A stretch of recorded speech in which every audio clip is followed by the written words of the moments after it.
Bonjour et bienvenue sur netprof.fr. Dans cette vidéo, on va parler du protocole Spanning Tree. Je vous rappelle ce qu'on a vu dans le premier chapitre qui parle des réseaux locaux.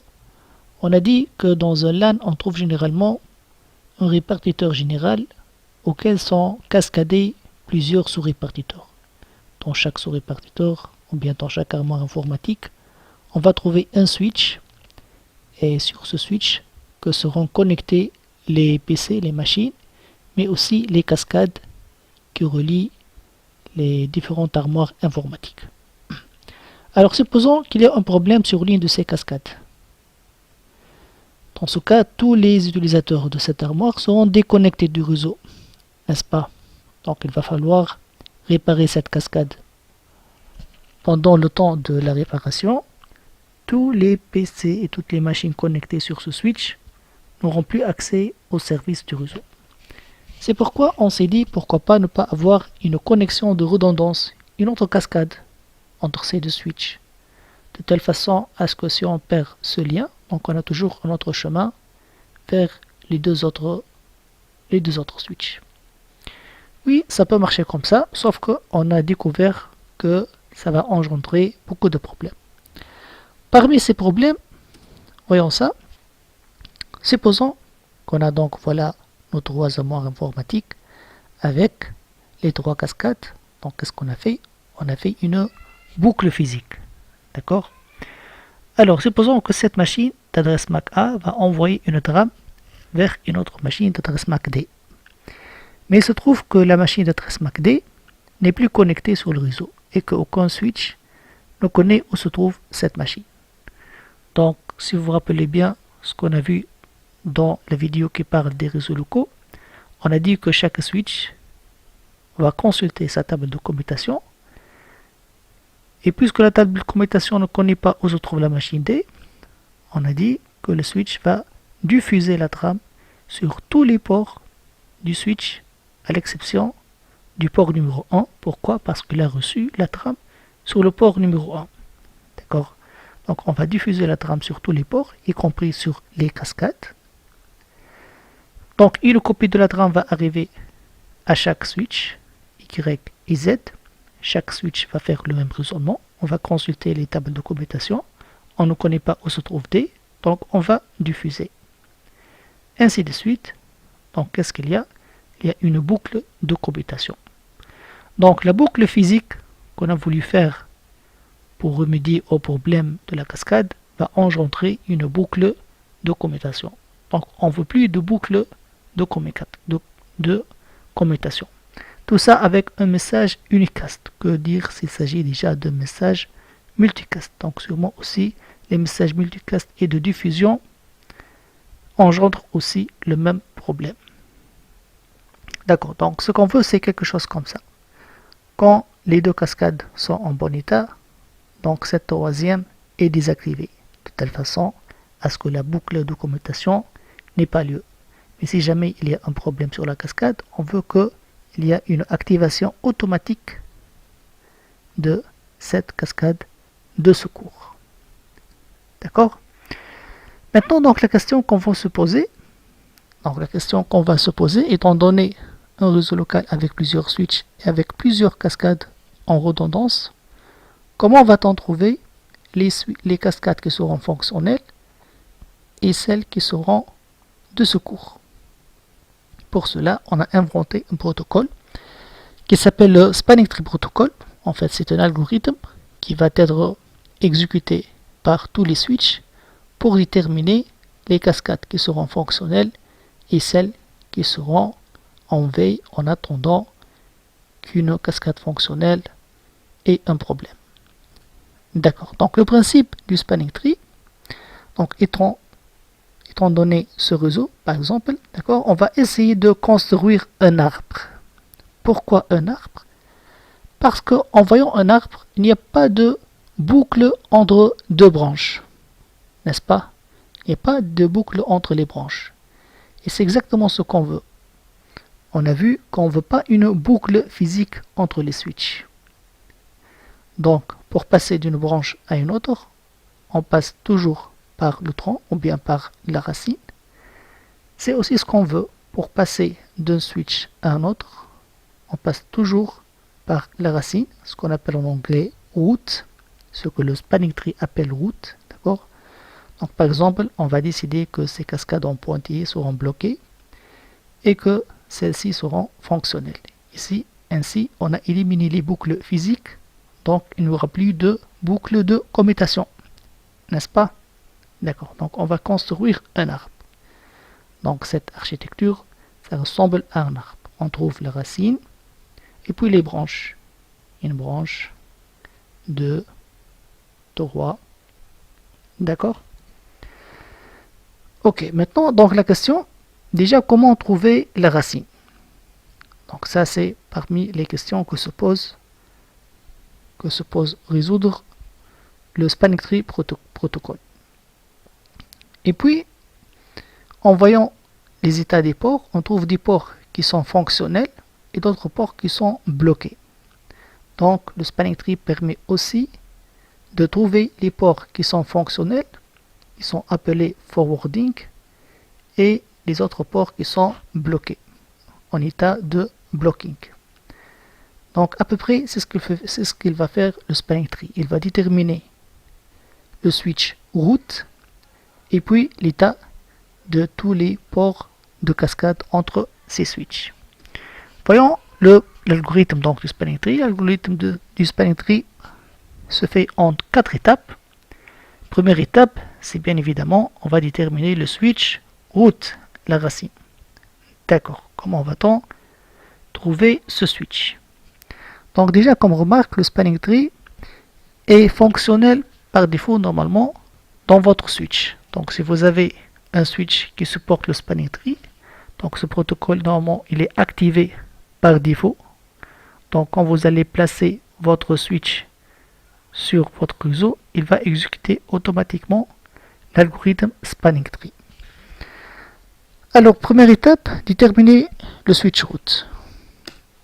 Pour ce faire, on va faire des élections. Chaque switch va prétendre que c'est lui le switch route et il va annoncer son identité à tous les autres switches voisins par un message spécial qui s'appelle BPDU. Alors, commençons par le mot voisin. Il va annoncer son identité à tous les switches voisins. En fait, le switch ne connaît pas ses voisins parce que sur un port d'un switch, il se peut que c'est une machine, c'est un PC qui est connecté, ou bien il se peut aussi que c'est un switch qui est connecté sur ce port. Donc qu'est-ce qu'il va faire? Il va envoyer ces messages BPDU sur tous ces ports. En fait, il va envoyer le message BPDU sur tous les ports connectés. S'il s'agit d'une machine classique, votre machine va ignorer le message BPDU, mais s'il s'agit d'un switch, donc ce switch, il va traiter le message BPDU. D'accord? Maintenant, on a dit qu'il va envoyer son identité. C'est quoi déjà l'identité d'un switch? On définit l'identité d'un switch, ou bien le protocole spanning tree définit l'identité d'un switch par deux valeurs. La priorité, ça c'est une valeur qu'on peut changer manuellement. Elle est définie par défaut, mais on peut la modifier. Et puis l'adresse MAC du switch. D'accord? Puisque l'adresse MAC est unique, donc on ne peut pas trouver de switch qui ont la même identité. D'accord? Alors, si un switch X reçoit d'un switch Y un BPDU, donc switch Y voisin, s'il reçoit un BPDU annonçant une identité inférieure, donc elle est meilleure à celle qui possède, alors X va annoncer Y en tant que le switch racine. C'est-à-dire, moi je suis un switch X et je prétends que c'est moi le switch route. Mais je reçois un BPDU d'un switch voisin, appelé ici Y, et je trouve que l'identité de Y est meilleure que la mienne. Comment ça? En fait, elle est inférieure. Donc en spanning tree, une identité inférieure est meilleure. D'accord? Donc je vais arrêter de prétendre que c'est moi qui est le switch route et je vais continuer à générer des BPDU et à les envoyer, mais en annonçant le switch X en tant que switch route. D'accord? Alors, comment comparer deux identités? On a dit que l'identité inférieure est meilleure. Mais comment comparer l'identité? Alors, si identité 1 est inférieure à identité 2, pardon, si priorité 1 est inférieure à priorité 2, donc automatiquement, je conclus que identité 1 est inférieure à identité 2. Dans ce cas, identité 1 est la meilleure. D'accord? Et si jamais j'ai gardé la valeur par défaut, par exemple, de la priorité, dans ce cas, donc, je dois comparer les adresses MAC pour trouver l'identité la meilleure qui est la plus inférieure. D'accord. Et donc, comme ça, les switches vont s'échanger ces messages BPDU jusqu'à ce qu'à la fin, il y aura une élection d'un seul switch qui est le switch root, qui est donc l'identité la plus inférieure. Voyons des exemples pour comprendre un peu ça. Donc là, ici, j'ai 3 switches. Chaque switch, au début, va envoyer des BPDU en annonçant que c'est lui le switch root. Mais après, le switch B, par exemple, il va reçu les BPDU de A avec une priorité 30768. Entre parenthèses, la priorité par défaut est 32768. C'est pourquoi B et C ont la même priorité, parce que c'est la valeur par défaut. Mais là, il se trouve que c'est l'administrateur de ces switches qui a changé la valeur de la priorité manuellement. Donc, il veut imposer que le switch A soit le switch root. Donc, il va changer la valeur de la priorité. D'accord? Donc, quand B va recevoir un BPDU annonçant l'identité de A avec une priorité inférieure, donc on décide que c'est le switch A qui devient le switch racine. De même pour le switch C. D'accord? Et B et C vont continuer à envoyer des BPDU en annonçant que c'est le switch A qui est le switch root. D'accord? Donc ici, le switch root, c'est le switch A. D'accord? Exemple 2. Là, on a gardé la valeur par défaut de la priorité, donc on doit comparer l'adresse MAC. D'accord? L'adresse MAC la plus inférieure est la meilleure. Donc, c'est le switch C, 222 ici. Donc, voilà le switch root. Alors, parlons de BPDU, voyons un peu des détails sur le BPDU, à quoi ça ressemble. Donc, supposons ici qu'on a 3 switches, R1, R2 et R3. Donc, à un certain moment, R2 va annoncer à R3 que le switch root, c'est R1. Pourquoi? Parce qu'en voyant ici, par exemple, les adresses MAC, donc je suppose que la priorité est la même pour les 3 switches. Donc, on va comparer les adresses MAC, CC00, CC01 et CC02. Donc, là, c'est clair que le root, c'est R1. Donc, R2, il va annoncer à R3 qu'il connaît un switch qui est R1, qui est le switch root, à travers le message BPDU. Voyons donc, en capturant les trames BPDU ici, donc j'ai capturé les trames ici au niveau de cette cascade. On voit déjà que le spanning tree est encapsulé dans l'Ethernet automatiquement et pas par le IP, donc pas besoin d'avoir des adresses IP au niveau des switches. Et qu'est-ce qu'on trouve ici? On trouve bridge identifier. En spanning tree, quand vous trouvez bridge, c'est-à-dire switch. D'accord?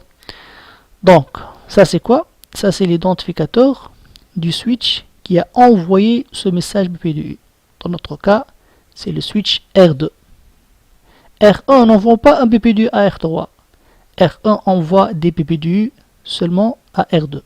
Et puis c'est R2 qui va envoyer des BPDU à R3. Donc on trouve l'identificateur du switch qui a envoyé le BPDU. Donc ça c'est l'adresse MAC. Vous voyez bien ici la priorité.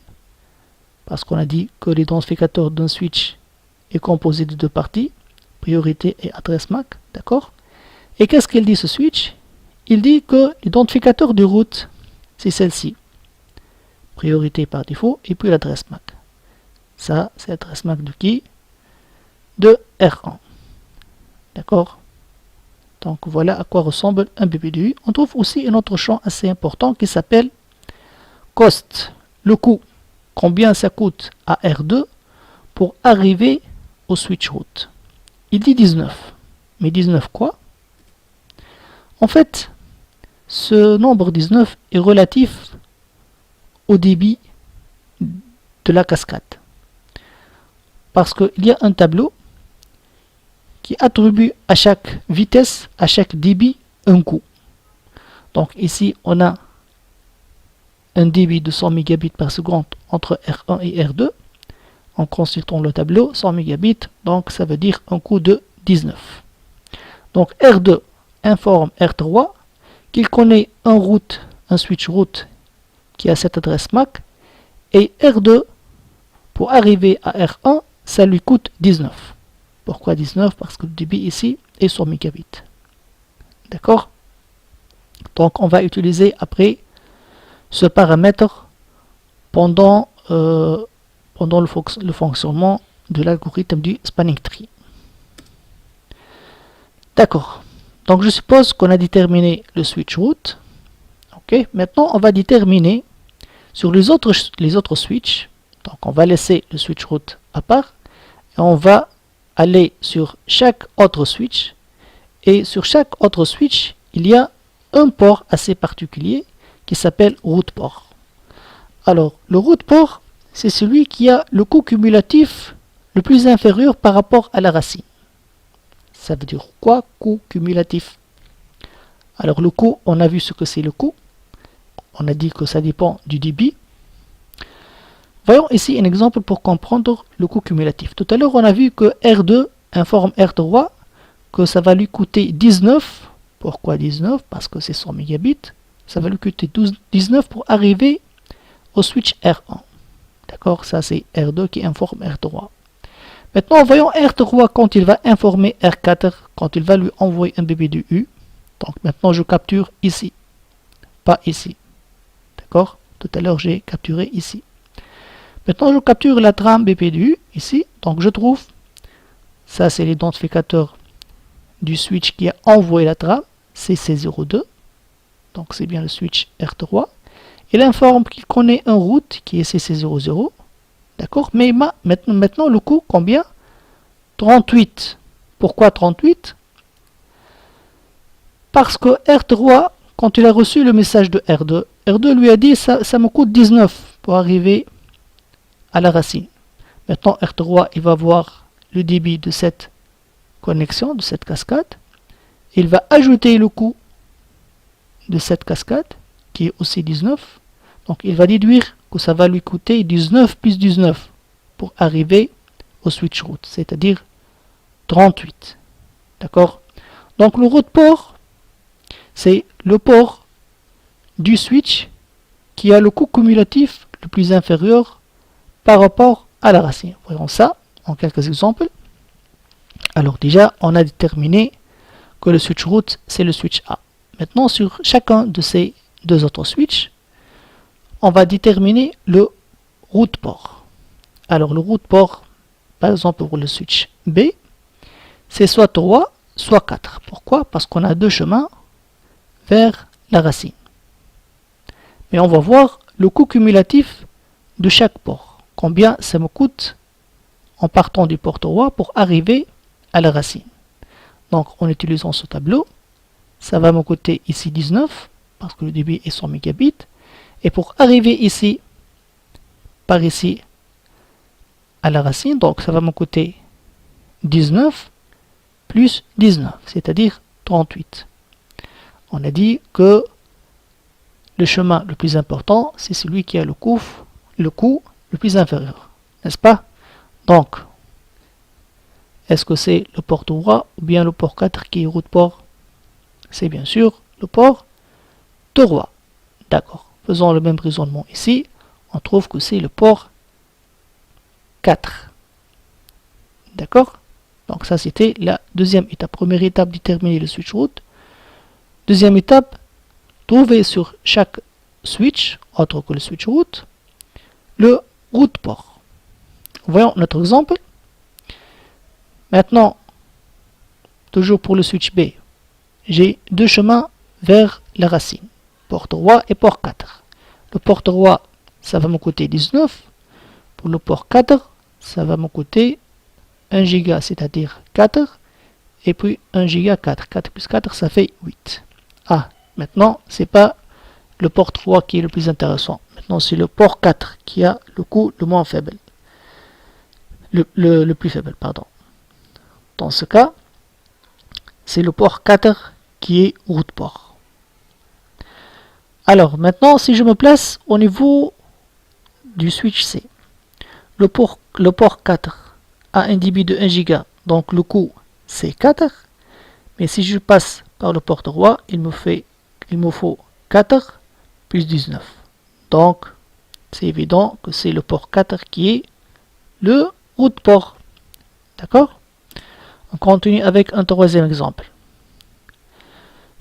Là, je me place au niveau du switch P. Le port 3 du switch P, il me faut un coût de 4. Et là, j'ai un débit de 10 giga et 10 giga. 10 giga, c'est-à-dire 2. 2 plus 2, ça va faire 4. Ah, là, les deux ports ont le même coût. Dans ce cas, qu'est-ce qu'on va faire? Est-ce qu'on va choisir le port R3 ou bien R4? En fait, dans ce cas, on va voir le switch adjacent. On va choisir lequel des deux switches adjacents a l'identité la meilleure. C'est-à-dire, le port 3 reçoit des PPDU du route. N'est-ce pas? Ok. Et le port 4 reçoit des PPDU à partir du switch C. Lequel des deux switches a une identité meilleure? On a dit que l'identité est formée par priorité et adresse MAC. Donc en comparant ici les priorités, donc ici c'est 30 768, c'est inférieur à 32 768, donc automatiquement, lequel des deux switches est meilleur? Bien sûr, c'est le switch A. Ainsi, donc on va choisir le port 3 comme étant route port. Maintenant, on va au switch C. Alors, pour le switch C, pour arriver à la route, j'ai un débit de 10 giga, donc le coût ici c'est 2. D'accord? Et maintenant, sur le port 3, j'ai un coût de 2 plus 4, 6. Donc là, automatiquement, c'est le port 4 qui est route port. D'accord? On va finir avec le quatrième exemple. Donc, c'est le switch A qui est le switch route. Maintenant, au niveau du switch B, j'ai deux chemins vers la racine. Premier chemin sur le port 3, qui a un coût de 19. Et un deuxième chemin à partir du port 2, qui a aussi le même coût. On a dit, d'après l'exemple précédent, que normalement, on devrait voir les identités des switches. Mais là, il s'agit de même switch qui envoie les PPDU. Donc, qu'est-ce qu'on va faire? Maintenant, le nouveau critère qu'on va utiliser, c'est l'identificateur du port. Mais de quel port? En fait, c'est pas le port local, mais plutôt, c'est le port à partir duquel le BPDU a été envoyé.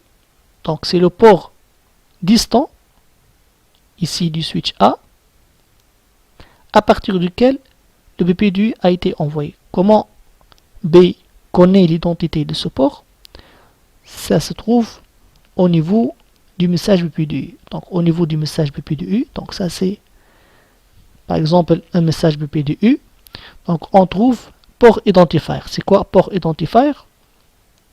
En quelque sorte, donc ça identifie le port distant. Bien sûr, le port inférieur qui a l'identité inférieure est toujours meilleur. Donc ici j'ai port 3 et port 4. Donc je vais choisir le port 3.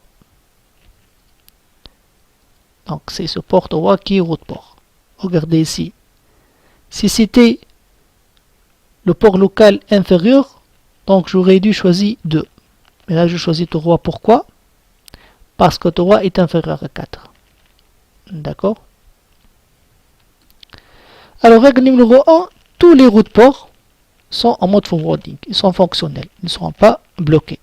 D'accord? Ils ont le meilleur chemin vers la racine. D'accord, donc on va appliquer ça.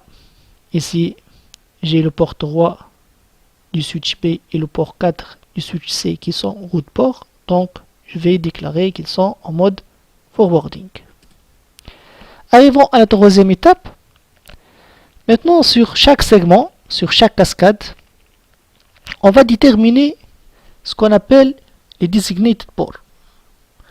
C'est quoi ce designated port? Avant de voir le designated port, je veux parler de la notion de segment. En fait, quand je dis segment, je veux parler de ces cascades. Là, j'ai 3 segments, j'ai 3 cascades. D'accord? Mais, en fait, il se peut que j'ai une architecture comme ça. Dans ce cas, combien j'ai de segments? Vous pensez 5? Non. En fait, on a toujours 3 segments. Pourquoi? Parce qu'un segment, ça correspond plutôt à un domaine de collision. D'accord? Donc, combien j'ai de collisions? Là, il s'agit d'un hub. D'accord? Donc, j'ai un seul domaine de collision ici. Deuxième domaine de collision.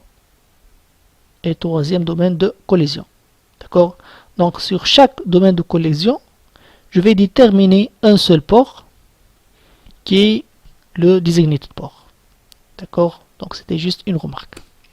Alors, c'est quoi ce designated port? Pour trouver le designated port, donc sur chaque segment, il y a un seul designated port. C'est celui qui offre le moindre coût vers la racine. Donc, toujours le même principe. Mais maintenant, je vais me placer au niveau du segment. Donc, je me place au niveau du premier segment. Sur ce segment, il y a 2 switches. Lequel de ces switches possède un coût meilleur pour arriver à la racine?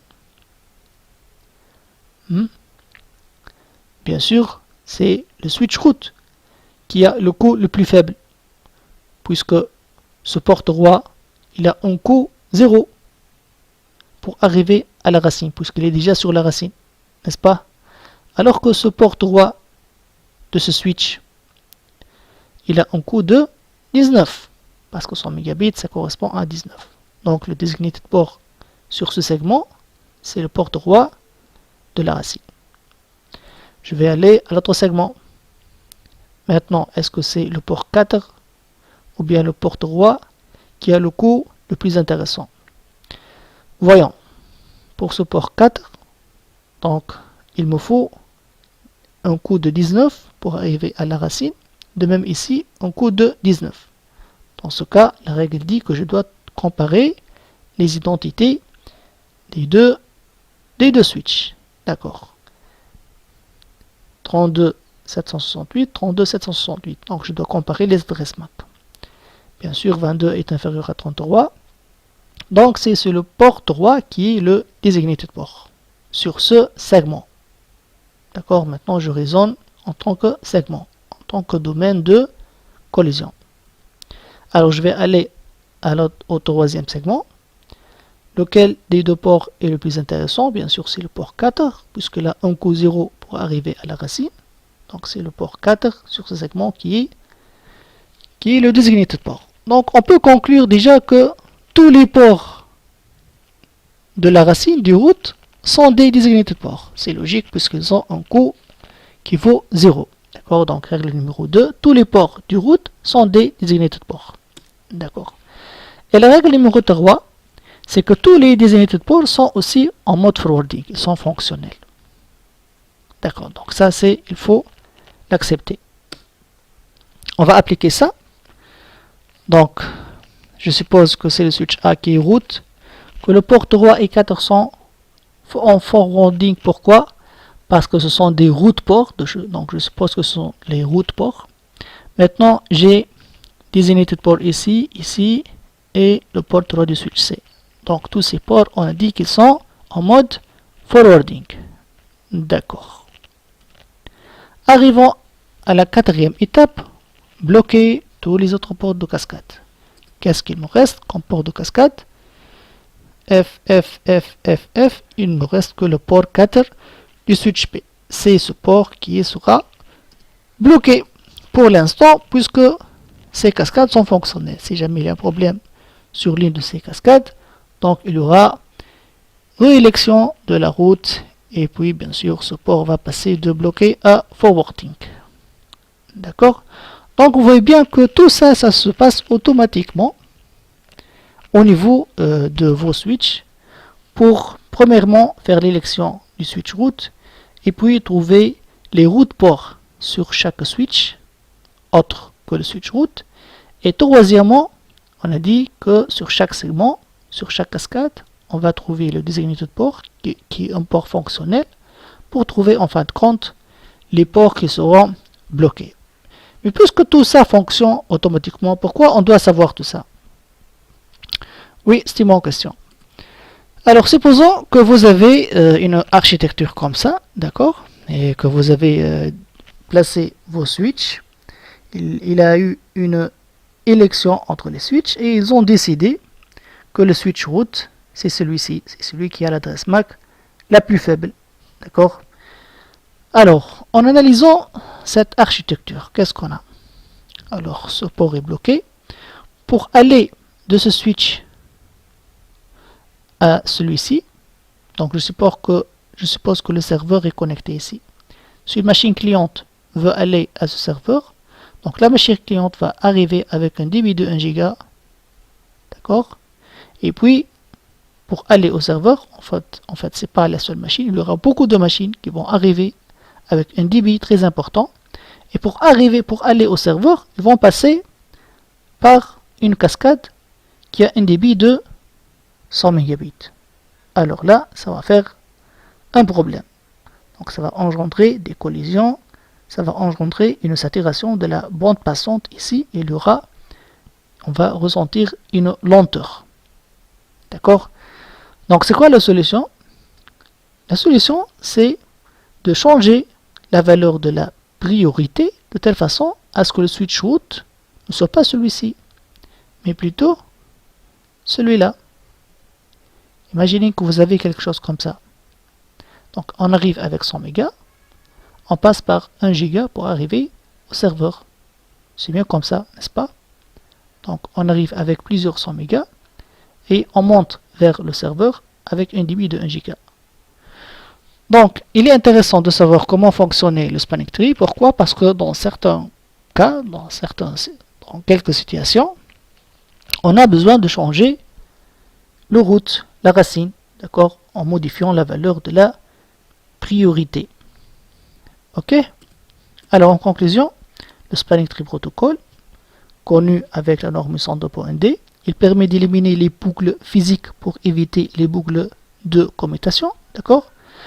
Il passe par 4 étapes. Première étape, déterminer le switch route, d'accord, par l'élection. Étape 2, on va déterminer les routes ports sur les autres switches autres que le switch route. Alors je vous rappelle que les routes ports sont fonctionnelles.